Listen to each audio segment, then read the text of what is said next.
Well, guys, I'm back for week 2 of my picks.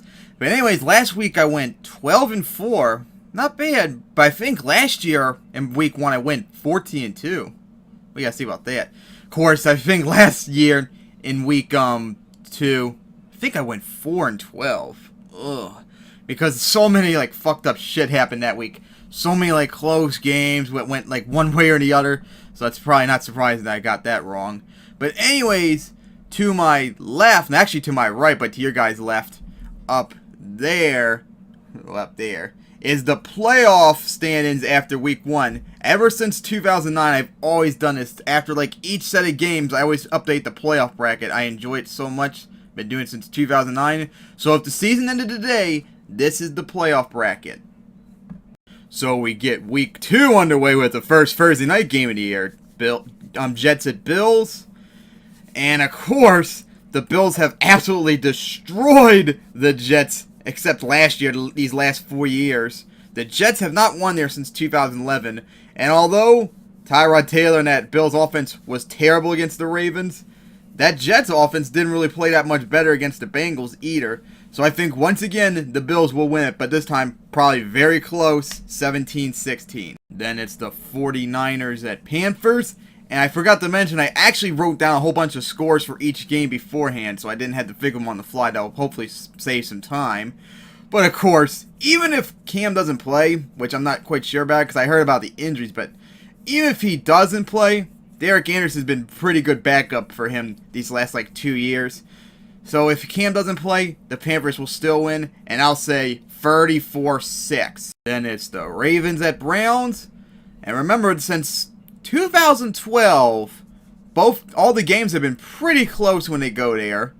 And remember, the Browns almost won last year if it wasn't for that kick 6. If it didn't get blocked, they would have probably won the game. And that was with Josh McCown starting. And that sucks that RG3 got injured again, but it's obvious he's pretty much a bust now at this point. But even though the Browns are terrible and Josh McCown starting, I think they'll still have the history on their side and they will win 23-20. Then it's the Titans at Lions, the first time they met in Ford Field since 2008, which is on Thanksgiving, remember. And Matthew Stafford was very impressive. I was very concerned with how he was going to play without Megatron, but so far he seemed to be good. But then again, that was against a terrible Colts secondary, so it's probably not really that surprising.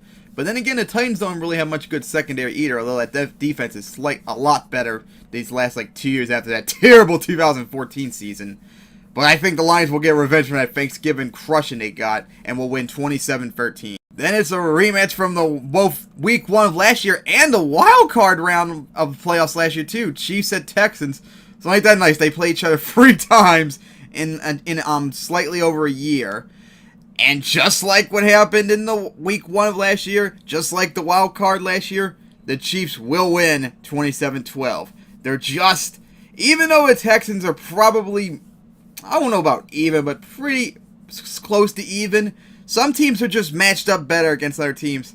And sorry, Texans, you just can't beat the Chiefs right now. So let's accept it. Then we get to Saints at Giants. Oh boy, because remember last year, that incredible 52-49 game. I think it's going to be high scoring because both teams have terrible defenses, especially the Saints. But since the Giants are at home this time, and that Saints defense is still horrendous that they allowed that Raiders comeback, and the Giants defense, they did improve somewhat since they managed to stop the Cowboys last week in the end zone pretty much. So I think the Giants will win an offensive shootout 41-38. And oh boy, the Dolphins at Patriots. I bet the Dolphins fans are furious for this horrible start to the season for the NFL gave them. At the Seahawks, which they almost won, and then at the Patriots, oh boy, that must be devastating. And Jimmy Garoppolo did pretty good against Cardinals, so of course the Patriots are going to easily beat the Dolphins 31-16. And if they had Brady and Gronk, oh that's right, Gronk is not quite sure if he's going to play this week either. So if they had both of them, I think they would win by 40+ points. Then it's the Bengals at Steelers, a rematch from that wild card round, although I still think they should have had it at the Bengals first just to get that rematch out of the way. But of course, you know the Steelers are going to be very pissed about that, and they're going to give it their all in this game for revenge.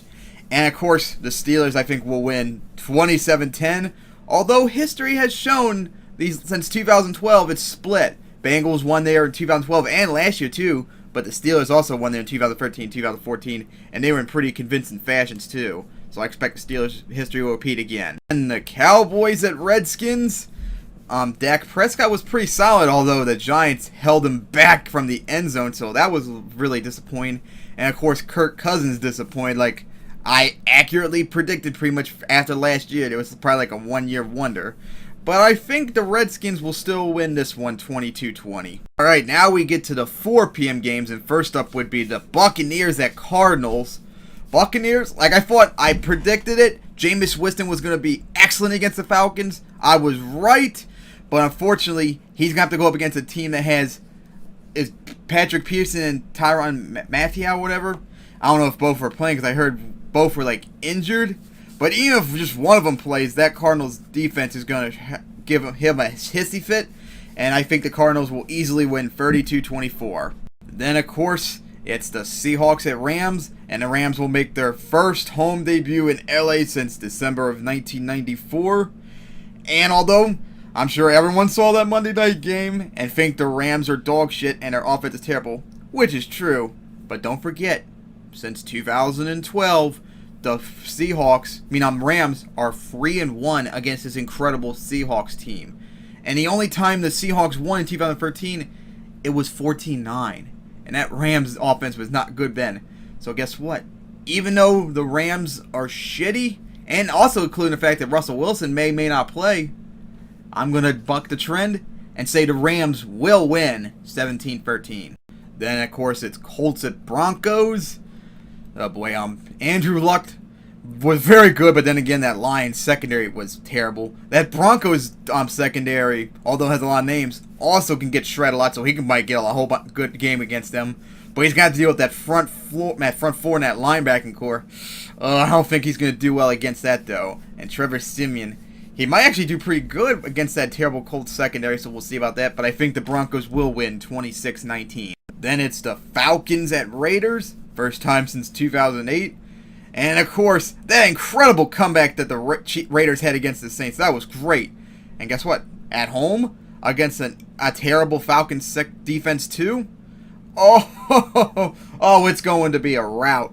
It's not going to be as big of a rout as I thought it was going to be before the season since Matt Ryan played good against the Buccaneers. But it's going to be ugly. The Raiders will win 29-7. The final 4 p.m. game is the Jaguars at Chargers. Blake Bortles was kind of disappointing in that game against the Packers. He had an 84.5 QB rating. That's not pretty good. But the Chargers still have that not really good defense against the Chiefs, as we saw.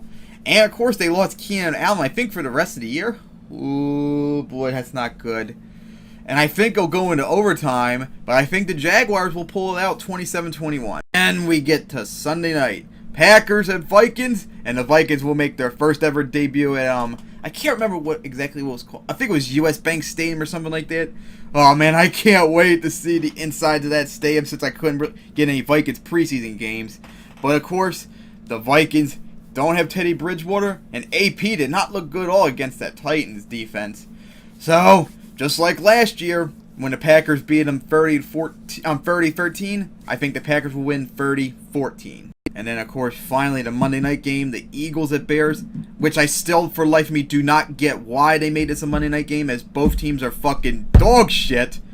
But the Bears are at home. They got much better defense than they had like 2 years ago. It seems to be doing a pretty good job. I mean, they did a pretty good job against Osweiler against the Texans, although they didn't do a good job of stopping their running game and their that rookie wide receiver.